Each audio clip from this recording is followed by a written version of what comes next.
It's 4 o'clock on a Monday, and you know what that means, don't you? It's time for another exciting episode of Taxi TV Live. Yeah, baby. And it is a new year. Welcome to 2026. How are you guys? Good to see you. Well, kind of. So, as I do every year, I'm going to do New Year's resolutions for musicians pursuing sync success in 2026. You ready? Buckle up. Let's do it. Number one, and by the way, these aren't in any particular order of importance. There may be a little cross-pollination in some of them, but you'll get the idea. Choose a few that are realistic for you to resolve to do for the new year. Number one, don't give up. Remember that success in sync music takes time, takes persistent and continuous improvement. If you think you can join Taxi, make a few pitches, get discovered, and all of a sudden the money starts rolling in from that day forward, think again, kids. The music licensing side of the business isn't like the record side. It's not about having a hit song. It's not about having a hit record. Expect to spend the first year making mistakes and learning the ropes. Don't get frustrated. The second year might actually yield a few forwards, maybe even result in getting some music signed. The third year will see you getting faster and better at creating music and creating more output, more on-target pitches, which is very, very important, and increased frequency in the number of tracks and songs signed, as well as a few placements. The fourth year could actually find you developing relationships with the libraries that you've been forwarded to, and the fifth year seems to be the magical year for people who are doing it consistently, not just a few pitches a year, but 2 or 3 or 4 a month. The fifth year is where things start to really shake loose. Can't guarantee that, it's just something that I've noticed. Resolution number 2 for 2026, invest in a custom critique.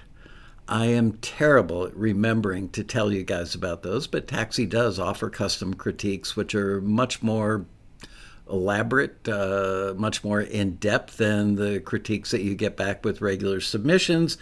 You can get specific advice on improving your music. You can ask questions of the person screening when you send in your submission. I always forget to remember those, yet time and time again, when I see the emails that come in from our members doing reporting success stories, so often they talk about, in the early days, I got custom critiques and it really got me on the path quickly. So pardon me for forgetting to mention it all the time, but you should do it. Resolution number 3, target your strengths. Identify your strongest genres or styles and focus on submitting tracks in those areas. As you gain traction and get some deals and placements, then you can slowly start to branch out to other genres. Whoops, page turn. And you'd be wise to stick to neighboring genres. For instance, if you're already doing country, what about Americana? Maybe even some indie folk. I mean, basically kind of the same instrumentation or close to it. So initially, don't go from country to orchestral or metal or something that's pretty foreign to you. Stick with what you know, go a little left and a little right of center. See how that works out for you. I didn't number these. Let's call this number 4. Resolution number 4, read Taxi's listings carefully. Take the time to fully understand the details of each listing to ensure that your submissions are a good fit. Make a list of the attributes and stay true to what the brief or listing asks for. If you start going down a rabbit hole and end up going all the way down that rabbit hole, you might create a great piece of music, but you won't be answering what the listing or the brief asked for. Therefore, basically a waste of time. Yeah, you've got something you can add to your catalog, but something that may never have a use. So, waste of time. So, my advice is while you're working on it, go back and listen to the references again, reread the listing, and make sure that you're not going down a rabbit hole.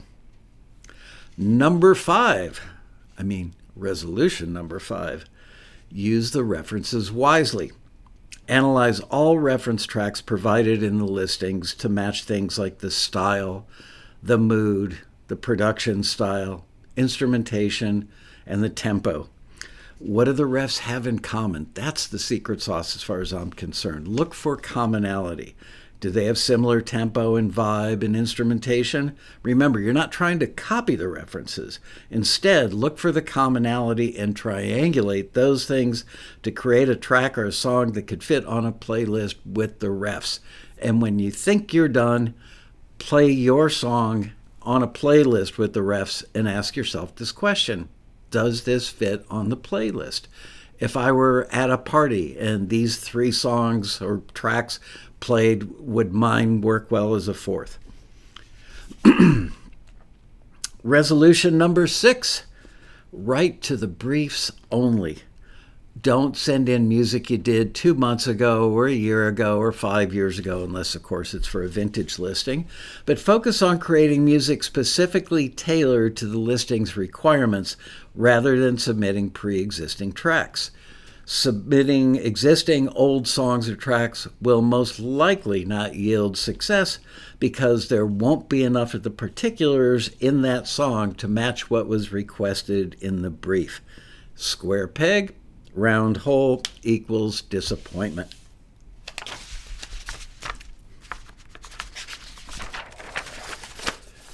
Resolution number 7 for 2026. Develop a thick skin. I hear that over and over and over again from our members who are successful. Of course, they felt the sting of a rejection. I can't hold up my hands and do an air quote because I'm holding this script. But I know it hurts. I know it feels like a personal attack maybe. But remember, it's not you personally that's being rejected. It's the piece of music you submitted. Also good to know that about 80% of the stuff that Taxi doesn't forward is because it doesn't match the brief, not because it sucks. So, that's all I had to say about that. But match the brief, make your submission, and if you find out you didn't get forwarded, use it as a teaching moment, okay? Develop a thick skin. That's true for the entire industry, no matter sync side, record side, pitching your songs. You're going to hear no a lot more than you're going to hit yes. I think this is resolution number 7. Use templates for efficiency. Man, I could do an entire show about this. We've covered it a lot on previous episodes of Taxi TV. But create DAW templates to save time when starting new projects. Why reinvent the wheel? Why spend your time writing and Why spend your writing and composing time looking for the perfect kick drum or the perfect guitar sound? Create templates for each genre you work in and use them as starting points. Of course, you're going to add a little salt and pepper and season them to taste, but have the tracks laid out, have your basic starting sounds there. That way you don't have to spend 45 minutes looking for a kick drum sound when you could be using that time to write better. Resolution number 8. Learn to write sync-friendly lyrics when you're pitching songs. Write lyrics that are universal and lack specific details that could conflict with a scene. Instead, write about general feelings, how someone made you feel, not what they look like, or what they did, or where you met them, or what they were wearing, or what they said. Stay away from specifics. Little piece of advice: buy Robin Frederick's incredible book, Shortcuts to Songwriting for Film and TV. Just trust me on that. It'll be the best $30 you ever spent if you're pitching songs for film and TV. Resolution number 9. Sounds awfully like a Beatles title. Oh no, that's Revolution number 9. Actively use feedback. Implement Taxi Screener feedback to continuously improve your music and align with industry standards. Virtually every one of our members who sends in success stories for the newsletter tells us that at first the feedback from our screeners pissed them off. But at some point, they got past that. Usually they crinkle, they print it out, they crinkle it up, throw it in the garbage, and then pull it back out of the garbage a few days later and read it. Go, well, they might have been right about this. Well, maybe they were right about that. Pretty soon they start to see common threads from different screeners on the same song. If you have 2 or 3 different screeners saying, the chorus doesn't pop enough, or the vocal in the first verse is a little pitchy, they don't know you. They're not trying to keep you out of the industry. They're trying to give you help so that you can become part of the industry. So if a few of them are agreeing on the same thing, maybe they've got a point. And if you're really not sure that you agree with them, take that song, go to the Taxi Forum at forums.taxi.com, and you can post it up there in the peer-to-peer section. Post a link to the song or the track, post what the full listing says, and ask everybody, do you guys think this is ready to go as a pitch? Do you think it's a good pitch for that listing? People who do that say that they have gotten great advice, and listening to the screeners has really helped them move forward. Resolution number 10 for the year 2026. Broaden your skill set. Experiment with new genres and production techniques that are not frequently requested in Taxi's listings. Don't limit yourself just to what you're comfortable doing. Do you do country or indie folk? Could you stretch yourself a bit, do Americana? But take it in increments, not giant steps, and wait until you get a feel for how the industry operates. Once you start getting some forwards from Taxi, on a pretty regular basis, that's the time to broaden your skill set. Maybe learn a new instrument. You know what? Go out and buy some percussion instruments, because there are times where you're going to use samples in MIDI and build something like, French cafe music, largely MIDI driven, and it's just not going to sound that human. Maybe you could play an accordion part on a keyboard with a sample, but play it by hand instead of doing it by MIDI, and then you'll notice that it sounds more human. Okay, resolution number 11. Create music in genres others won't or don't submit to. This one's really important. This is a personal favorite of mine. Do music libraries really need more dramedy or tension cues? Not really. They've got a lot of them. They've been collecting them and signing them for, a couple dozen years. But they are hungry, especially we noticed this in 2025. We're getting a lot of requests for ethnic music. Like French cafe or Italian music or Germany music or Romany. Very few of your fellow members make those genres, and the libraries don't have much of that music. So pick a genre, learn how to do it well, and I would almost guarantee you that if you submit to Taxi and get a forward, that the library owners who call you will ask you, can you make 10 more of those? Can you do an album of Romani music for me? And if you do, then guess what? Most of the Romani music in their catalog is going to be yours. So when a music supervisor or an editor goes into their catalog and does a search for Romani music, all of a sudden you come up all the time. It dramatically increases your chances of getting stuff aired. Now, are there a lot of requests for Romani music? Not really. Not nearly as many as there might be for, dramedy or tension cues. But I'd rather be the king of many of those like ethnic or regional sounding cues, or songs for that matter. You know what? Matt Hurt, our first truly successful, probably breaking the $100,000 mark with Taxi member, 15 or more years ago. And Matt told me during an episode of Taxi TV that one of the secrets, maybe the main secret to his success, was the fact that he did exactly that. He would do Chinese music. He would find somebody who could write Chinese lyrics and sing the song in Chinese.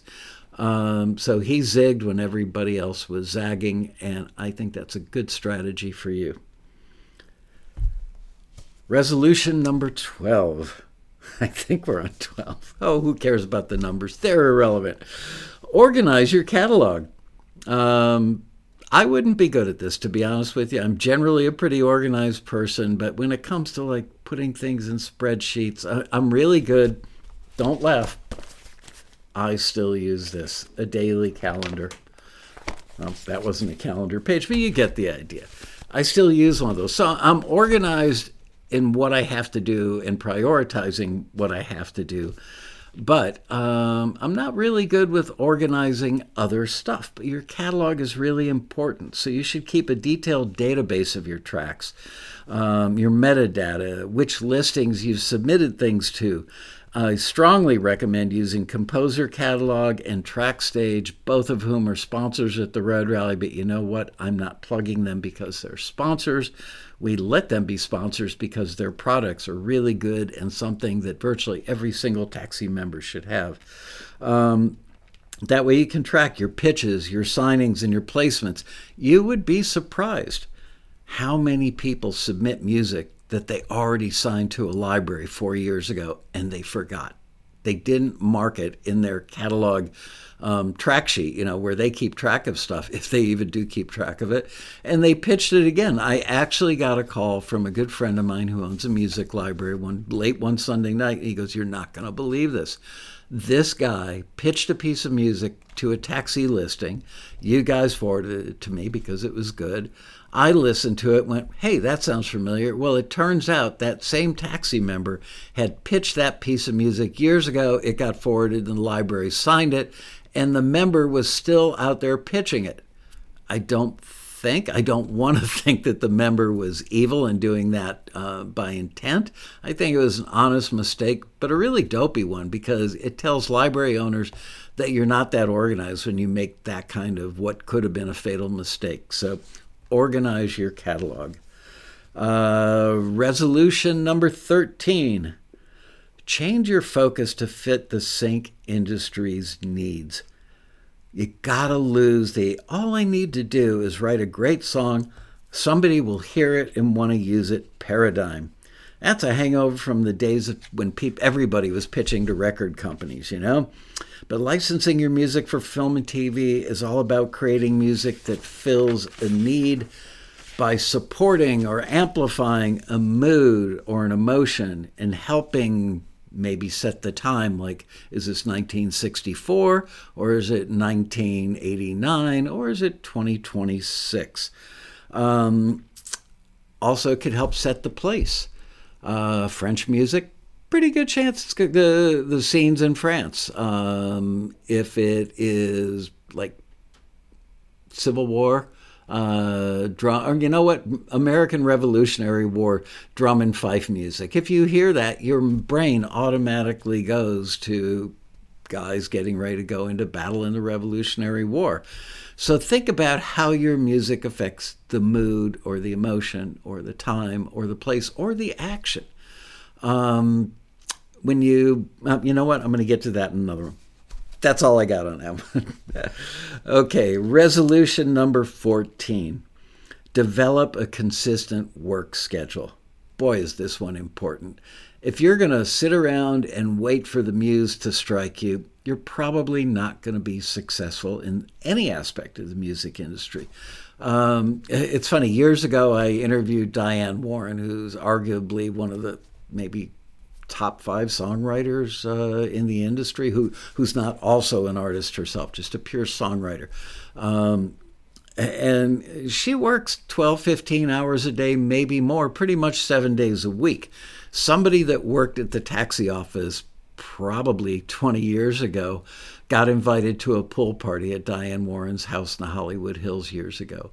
And she said, all of Diane's friends showed up. They put on their bathing suits. They went out to the pool. They spread their towels out. They put on some sunscreen. She brought out some pitchers of margaritas. And as soon as she had everybody settled in, Diane herself went inside into her studio and worked on writing songs. So I'm not saying you need to be that obsessive, although, if you want to be worth a fortune like Diane Warren is and be that successful, yeah, it's going to take that level of work. You didn't pop out of your mommy's tummy born with that gift. Chances are you may have had a little talent, but you have to develop it, and that takes practice and consistency. So if you set up a consistent work schedule, one of our members, I'm trying to think of his name, Randon Purcell. Randon Purcell now is a staff trailer composer who launched his career at Taxi. Randon had a daytime job, and he still has a wife and I think 3 or 4 sons. He would get up at 4:30 every morning, probably still does, knowing Randon. Gets up at 4:30 in the morning and gets 3 hours of work done before the family even comes down for breakfast. So develop a consistent work schedule and stick with it. And have a plan. Make a plan the night before. Whip out your trusty daily planner and write down what you're going to do that next day. Should you get up at 4:30 in the morning? I only do that for 7 a.m. flights, and that's not very often. In a perfect world, you would be getting up at 4:30 in the morning. I know several members who actually do that. But you know what? Just set aside a time. Carve out 2 hours every night when you would be watching Netflix. What is going to move your career further and faster? Watching a 2-hour movie on Netflix on Wednesday night, or finishing dinner at 7 p.m. and going into your studio for 2 hours. Try doing that just for 30 days. Every single day for 30 days, spend 2 hours at the same time in your studio and have a plan as to what you're going to work on that day.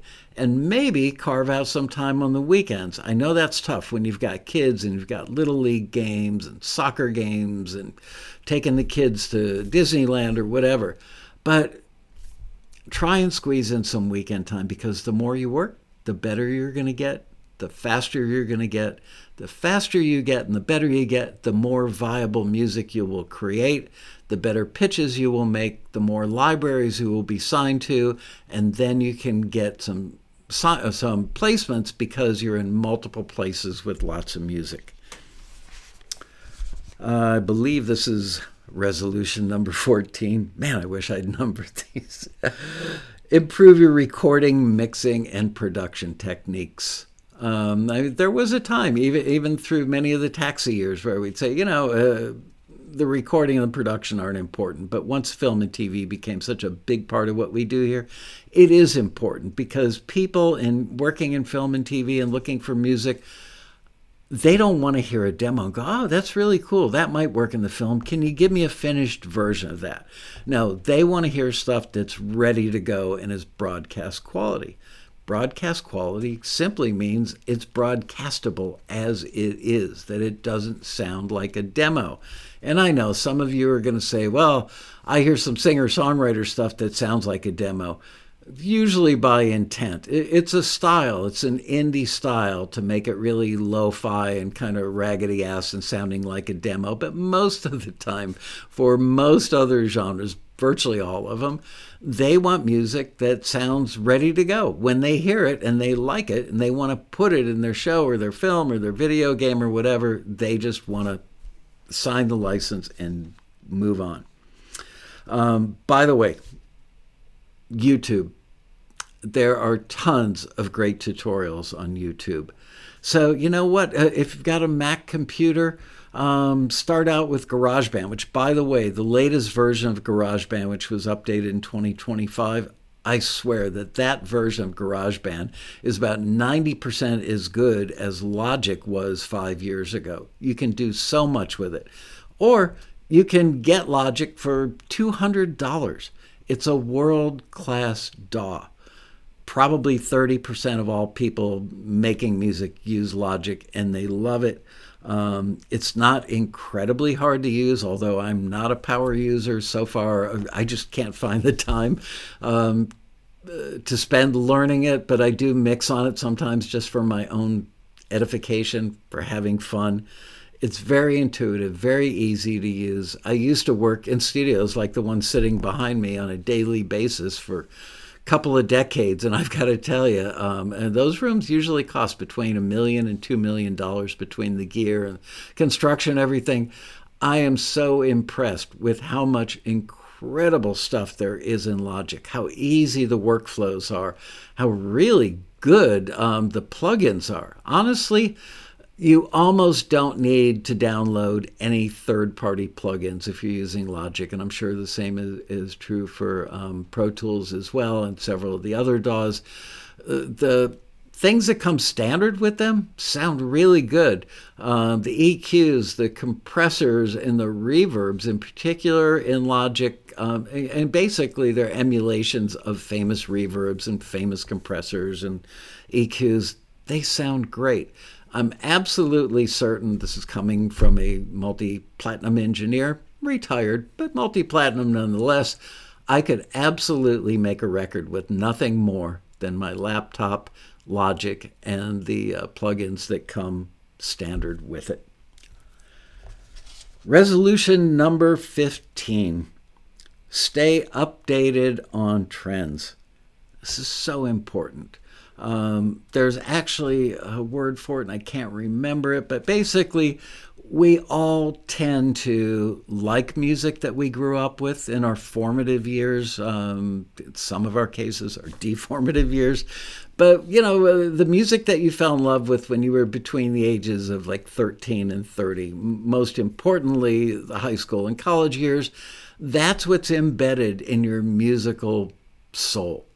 So when you write, a lot of that influence comes out, but it's dated sounding. That's great. If somebody says, I need 70s influence, hard rock, go for it. But most scenes in most TV shows and most films are contemporary. They are of today. They are current. So generally speaking, most of the music that's going to play well in those scenes is going to be music that sounds like it's of that time period. So you really have to look at things because melodies have changed. Certainly production styles have changed. Something I noticed the other day that I can't believe I didn't notice years ago. So far fewer cymbals, like they're not getting used very much. Hi-hats, yes, but crash cymbals and ride cymbals, unless you're doing jazz, not so much. Not never, but far less often than they were before. So,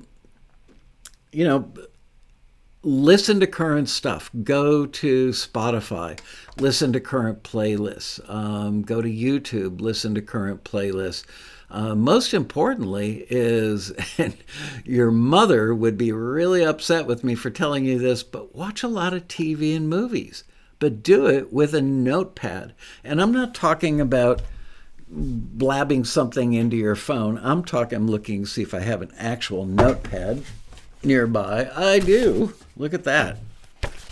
Grab one of these babies or a legal pad and keep it near where you watch TV. The reason being that you can Shazam the music, find out who it is. Shazam will remember it in its library. So you can always go back and reference it. But make a note that, somber scene, this kind of music. Describe what happened in the scene. Most importantly, why do you think they picked that piece of music for the scene? What did it do for the scene? Because remember, music is not the star, generally speaking, unless you're maybe like making a Saturday Night Fever movie where music is predominant. But most of the time, and it's not just for background music, it's basically all the types of music uses, with the exception of stuff that plays in a montage where the lyric basically tells the story that the script is not because the actors are silent. I lost my train of thought on that one. Stay updated on the trends by finding how music supervisors and editors are using music, because I've noticed that I'm obsessive about Shazamming stuff and making notes, and I've noticed that lately they've become a little more on the nose, which means they may have a song with a lyric that directly relates to what the script is or what the action is. That was considered uncool 8, 9, 10, 12 years ago. They're drifting back to that now. Notice the kinds of music that they use maybe as background source, something ostensibly coming out of a car radio or a jukebox in a bar or a hotel lobby or a fine dining restaurant that's got cocktail jazz playing in the background. Make notes of how those things are used, how long they run, and why you think it got used and what it did for the scene. And it's like all of a sudden you will develop a music supervisor or editor brain. And once you've got that going on in your head, you're going to find out that you will understand how to make music that is more appealing and more usable. Key word being usable in this process.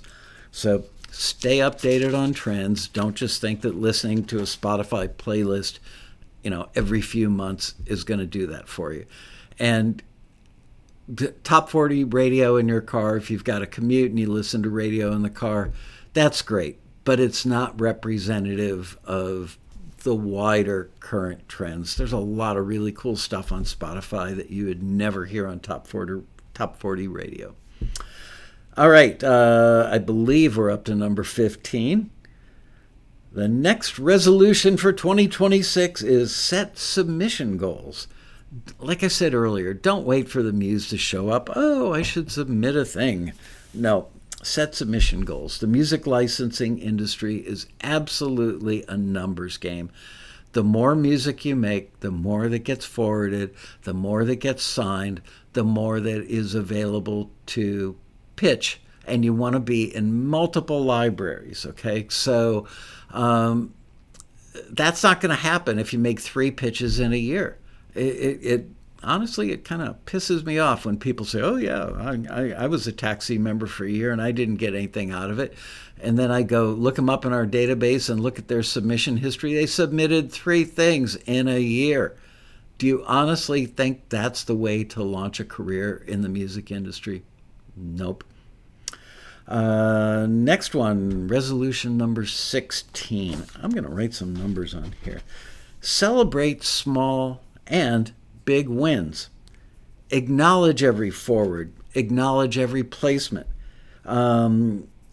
Positive feedback comments and signed deals is a step towards your larger goals. In other words, celebrate the wins not just privately in the comfort of your own home or with your family and friends.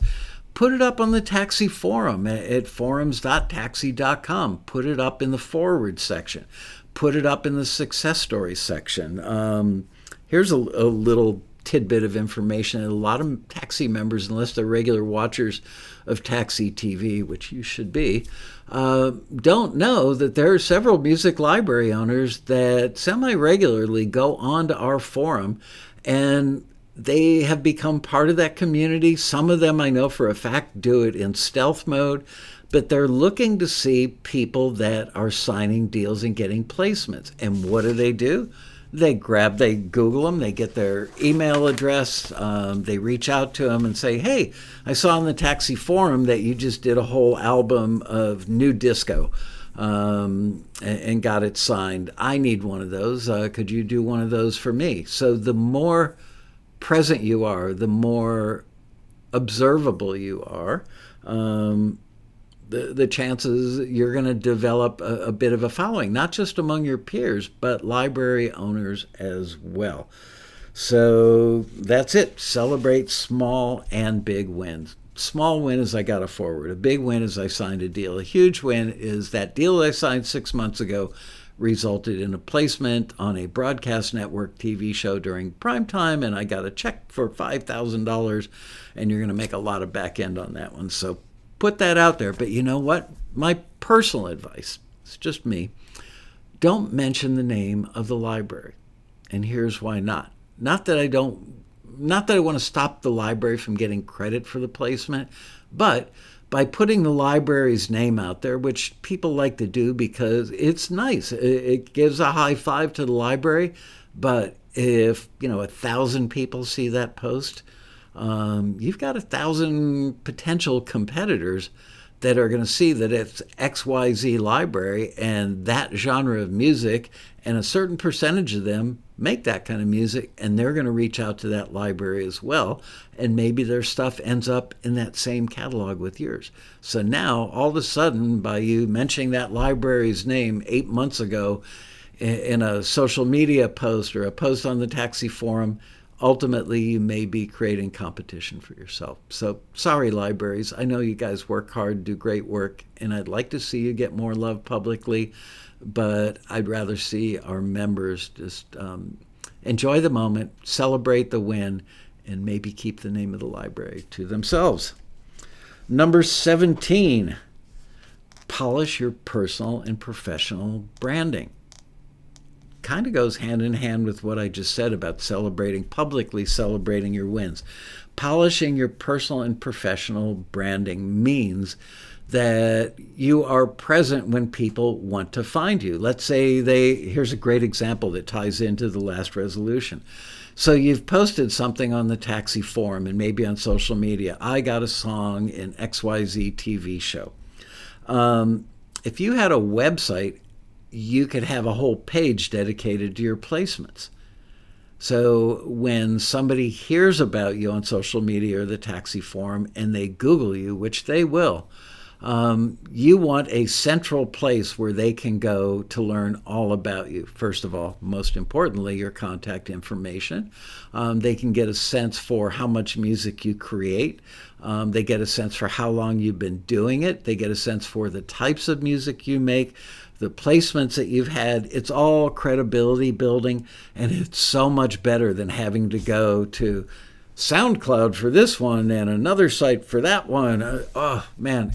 I scratch my head when I run into that, but I see people that whatever the flavor of the week is, meaning a cool place that hosts your music publicly for free, people will chase the new shiny object, post all their music up there, and it just makes it hard. But if you've got it all on your website, then it's not so hard. There's also a danger, and I can't say this with absolute certainty about every one of those places, but there are AI music companies that are rampantly scraping data, meaning having their robots listen to your songs to get data, which ultimately results in AI-generated music.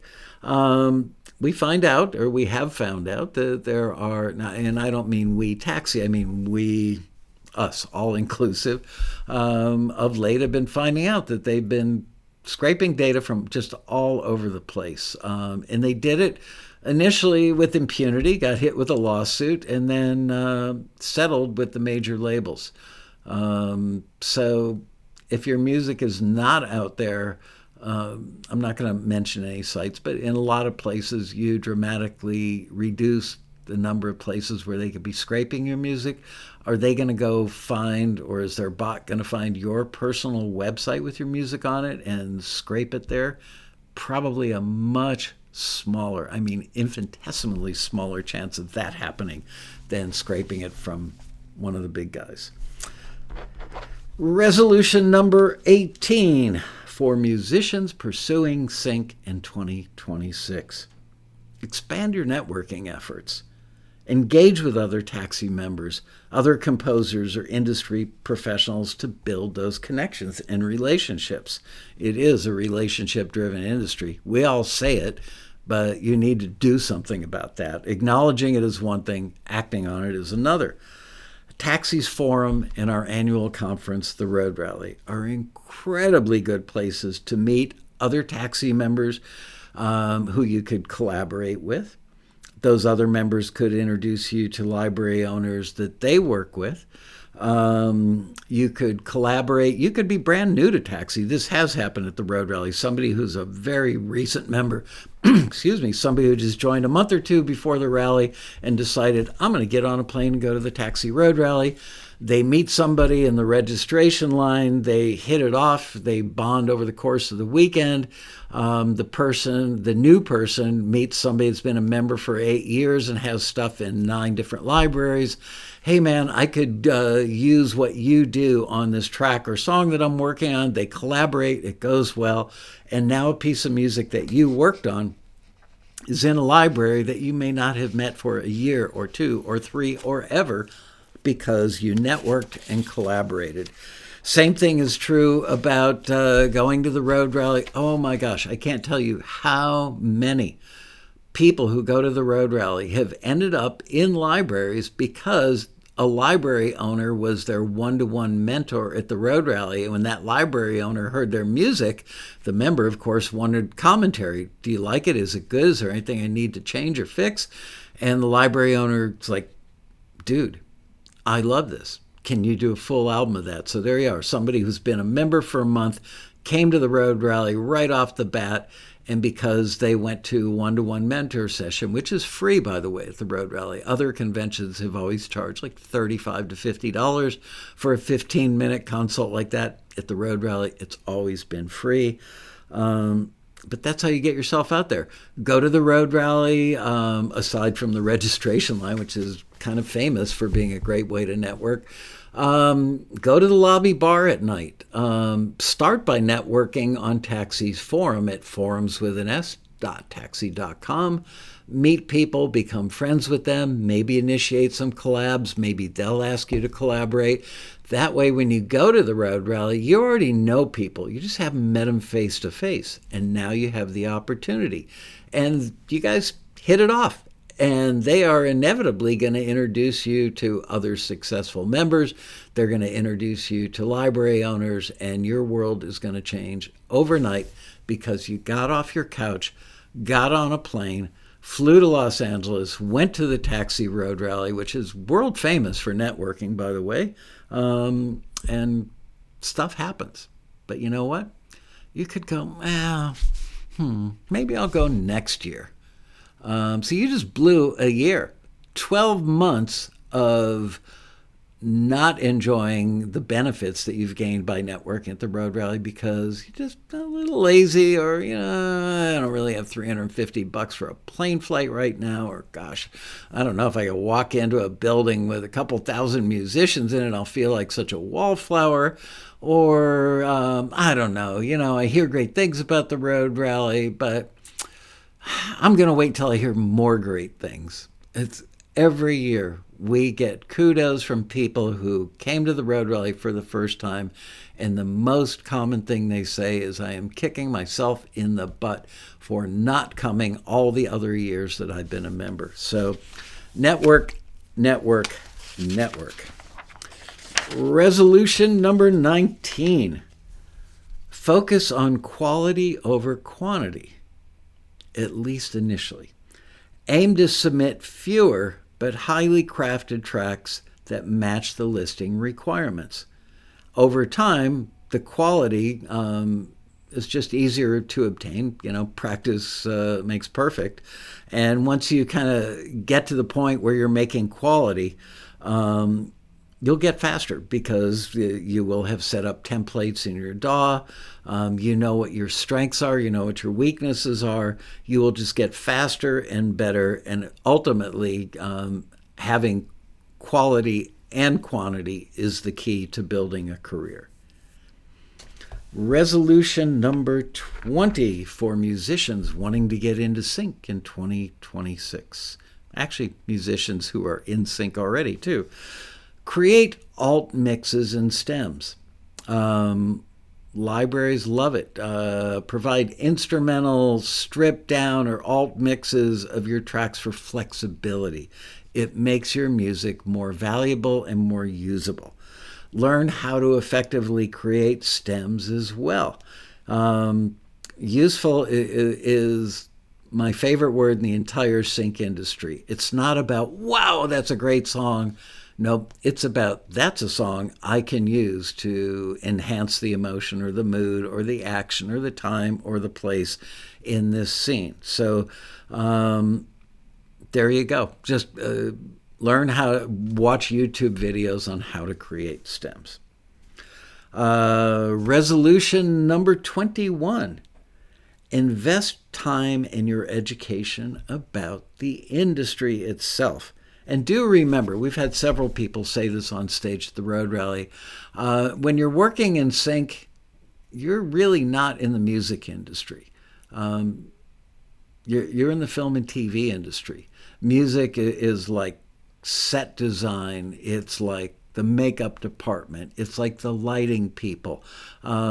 Music is a piece of that puzzle.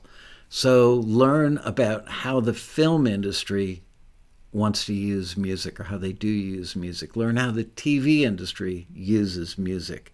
Watch Taxi TV episode and read recommended books to deepen your understanding of the sync portion of the film and TV industry. Watch YouTube videos about recording, mixing, and music production. So many people that have become successful when they send in their success stories to, for the Taxi newsletter, they all mention that they fooled themselves into thinking that their music was so good that as soon as they made a submission or two, clearly somebody would hear it, recognize their genius, and the money would begin to roll in. And then they're humbled and they realize that they've got a lot to learn. But the people who are ultimately successful, which is what we're trying to help you become, are the people that are thirsty for as much information as they can get. Think about it like becoming a pro quarterback. Think about it like becoming a pro golfer, a pro baseball player, a pro F1 driver. You can't be any of those things without practice. And I mean, you could go out and swing a club 12 hours a day, but if you are not learning how to swing a club correctly and better, then you've just wasted 12 hours a day. So educate yourself. Resolution number 22. Attend the Taxi Road Rally. I've already talked about this in previous resolutions, but this one's going to stand on its own. Make plans to attend this free, for Taxi members and a guest, annual conference held the first weekend of every November, to network with industry professionals, learn from panels, learn from the breakout classes, go to the one-to-one mentor sessions, which are frankly legendary, and go to the eat and greet luncheons. Ask anybody who's attended, and they'll tell you that they learned more and made more valuable contacts in a single weekend than in their entire prior music career. I mean, let's face it.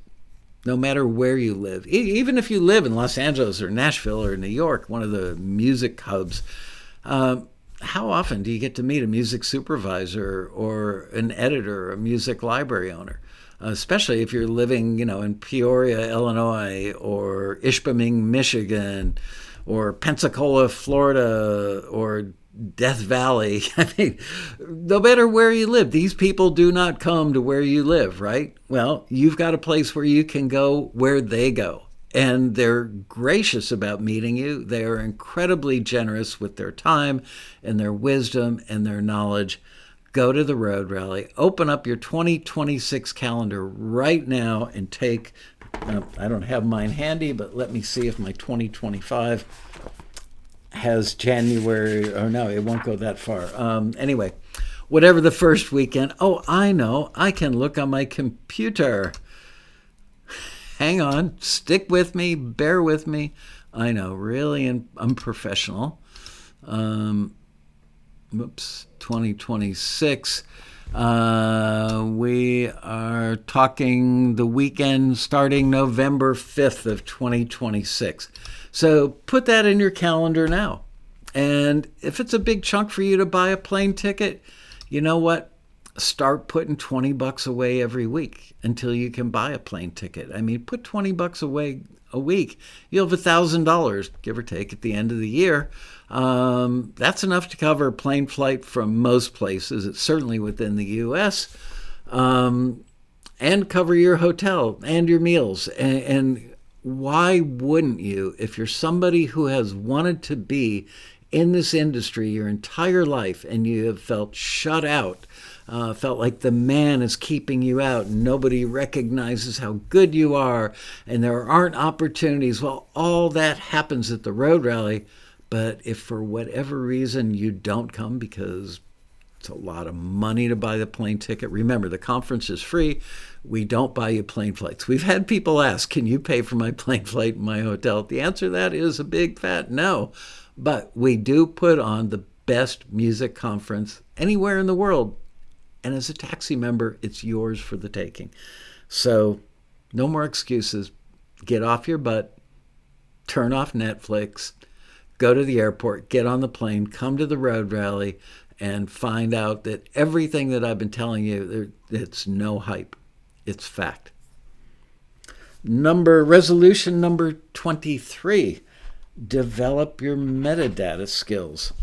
Learn how to properly tag your tracks or songs with relevant metadata to make them easier to discover and make sure that you get paid. Make sure that your contact information, your phone number, your email address, and an email address that you check every day. Don't create some obscure email address that you look at once a month for 2 minutes, because if that's the one somebody who wants to license your music sends an email to on November 1st, and you don't look at that email until November 20th, you've blown an opportunity. So you need to have an email address that you regularly check in on. If you see phone numbers from 818-213-310, those are all Los Angeles-based phone numbers. 212 New York City, I forget, 917 I think is another area code in New York. And you're going like, who's that? It could be a library or music supervisor calling you. So make sure to check those out really quickly. I don't have the time in this to just rattle off like a whole seminar on meta tagging, but there's plenty of stuff out there. Plenty of stuff on YouTube. Great tools. Casey Hurwitz, one of our longtime members, Sync Music Tag. He came up with a tool that helps you do that, so check it out. syncmusictag.com. Okay, moving on to number 24. This is resolution number 24 for people who want to be in the music licensing business in 2026. Collaborate with your peers. I mentioned this in a previous one, but I'm going to mention it again on its own. Connect with other Taxi members to co-write, co-produce, and expand your creative network. Most producers, you included, you work in isolation, right? You've got a basement studio, a spare bedroom studio, and you sit in there with your headphones on, working till the wee hours, all by your lonesome. You could be collaborating because there's so many talented members that do things better than you may do, and you may do things better that they do, and you need each other. So you will create more great music, and if your collaborator happens to be somebody who's well established already, lo and behold, you kind of get to ride their coattails into those libraries and build your personal brand by those library owners getting to know you, and they will kind of instantly respect you because they know that a talented Taxi member, like let's say Matt Vanderbo, a well-known, very outgoing Taxi member who's quite accomplished and successful, if they see you as a collaborator on a Matt Vanderbo song or track, you get elevated to a certain level of credibility where, Matt wouldn't work with you if you weren't good at doing something that benefited him. And you know what? Maybe Matt does something that's pretty wonderful that you don't do, and maybe you could ask Matt to collaborate on that. Okay, moving on to resolution number 25. Polish your intros. And I don't mean make them like slick, not that kind of polish, but forget about songs for a second. Think about instrumental tracks. If you're one of the folks who believes, and I believe naively believes, that you should start out every piece of music with a long intro to kind of get them in the mood and pull them in, doesn't. Especially if it's an editor who's working at breakneck speed to meet a deadline and they're searching for music. Do you think that they're going to sit there and listen to 10 or 15 or 20 or 30 seconds of an intro on hundreds of things that they may listen to for that one scene? No, they don't have the time. They're going to hit the play button, and if your track doesn't grab them almost immediately, like in a few seconds, and say, this song has potential or this track has potential because it's the right tempo, it's the right mood, it's got the right instrumentation, it's the right genre for what I need. Those people want to know those things about that piece of music almost instantaneously. So long intros, bye-bye. If they don't hear it right from the jump, they're going to move on to the next track and you will have lost an opportunity. So, sometimes I get people say to me, I've been forwarded by Taxi a ridiculous number of times, but I've never had a library reach out and offer to sign me. I don't have the time to go check out every forward those people had, but I would bet that's one of the reasons is the piece of music fit the Taxi listing. The quality was there. It was on target. Everything about it was great, but maybe the intro wasn't that great, or maybe it was a little too long before it got to the red meat section, and the library owner reacted the same way that an editor would. It's like, well, there's still 12 other things on this list of forwards from Taxi. Let me see if I can find one that instantly punches me right in the face and says, there's your track. So shorter intros, better intros that instantly telegraph what the listener is about to hear. Resolution number 26. Learn music licensing terminology. Why would you expect that you could be successful in an industry if you don't know the language of the industry? What's a button ending? What does exclusive versus non-exclusive mean? What does in perpetuity mean? What are splits? What are performance royalties? What's a work for hire agreement? Learn the jargon so that when that beautiful day comes where somebody from a company reaches out to you and wants to sign a piece of music from you, that you know what they're talking about and don't come across like somebody who is brand new and going to require a lot of hand-holding on their part. They want people that know these things and understand the industry that they want to be a part of. So learn music licensing terms. By the way, we do have a glossary on taxi.com. Go to the menu all the way at the bottom of the page and you will see glossary. Number 27, resolution 27 for music licensing freaks in 2026. Learn about rights management. That's another thing. I've done shows about that. I'm not going to do an elaborate thing right now, but educate yourself on how music rights work so you maximize your royalties. Do you know what the Mechanical Licensing Collective is? Do you really understand how PROs work? Do you know what neighboring rights are? Do you know what happens when a song in an American music library is sub-published to a British music library, and that British music library happens to get a placement of your piece of music in a TV show that airs in Romania? Do you understand how the money flows and, more importantly, how long it takes for that money to get to you? If you find out about that placement and you're new to the industry, you're going, all right, check coming my way. Truth of the matter is, it's going to take a year and a half, sometimes maybe even 2 years, if it's from Romania to the UK to the US. Excuse me a minute. I've got a very raw throat again today. Need a sip of water.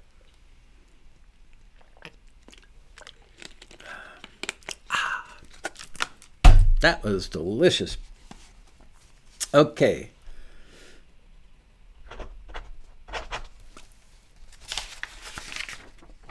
And last but not least, I'm actually repeating the one that I started with, and that is, don't give up.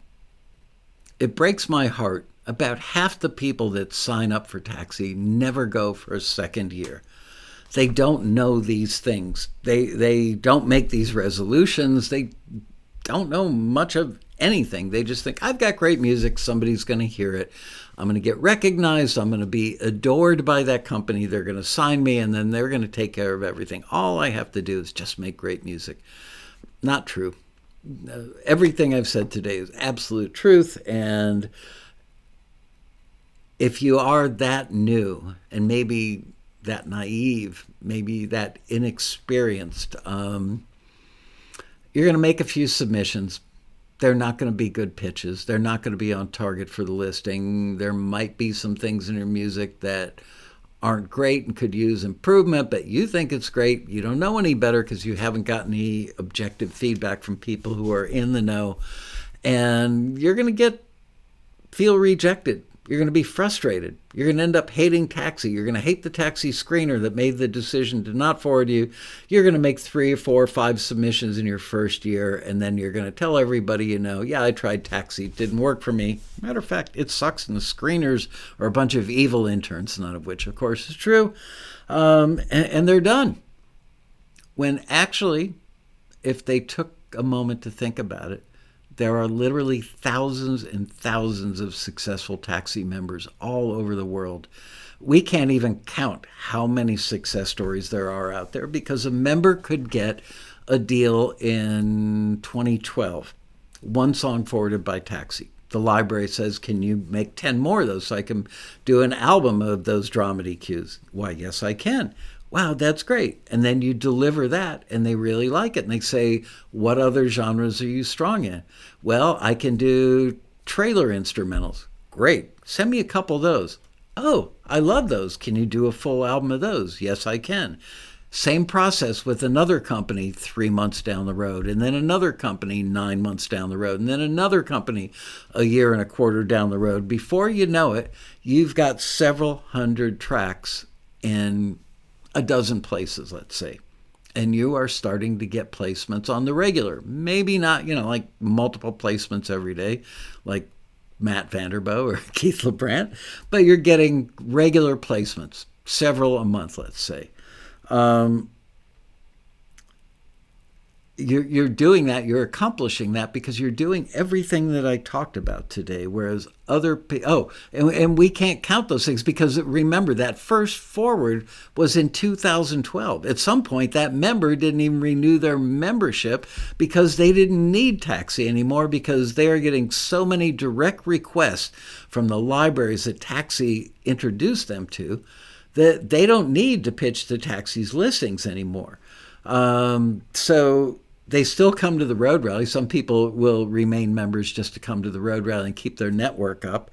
But how could we possibly track everything that came about over a period of time as a result of that one forward back in 2012? We can't. So there are all those literally uncountable success stories out there. And the biggest difference between those people and the people who don't have those success stories is that the ones who don't just gave up too soon. They got frustrated. They got pissed off. They picked up their bat, picked up their glove, picked up their ball, and went home and just called it a day and blamed everybody but their own lack of persistent effort. So there you go, folks. I hope those are helpful. Like I said, impossible to do all of them probably, especially for people who are brand new. But go back and look at this list. I'm also publishing it in the Taxi newsletter that's coming out at the end of that came out at the end of December, and pick the ones that you think are the most valuable and have the most immediate or could have the most immediate impact on your career, and print them out in a 24-point font. Make a bullet point list and tape them right over your computer monitor so they're staring you in the face every day. We really want you to be successful at Taxi. We've created all kinds of educational opportunities and networking opportunities for you. All you have to do is just take advantage of it. I wish you nothing but a happy, healthy, and prosperous 2026. See you next week.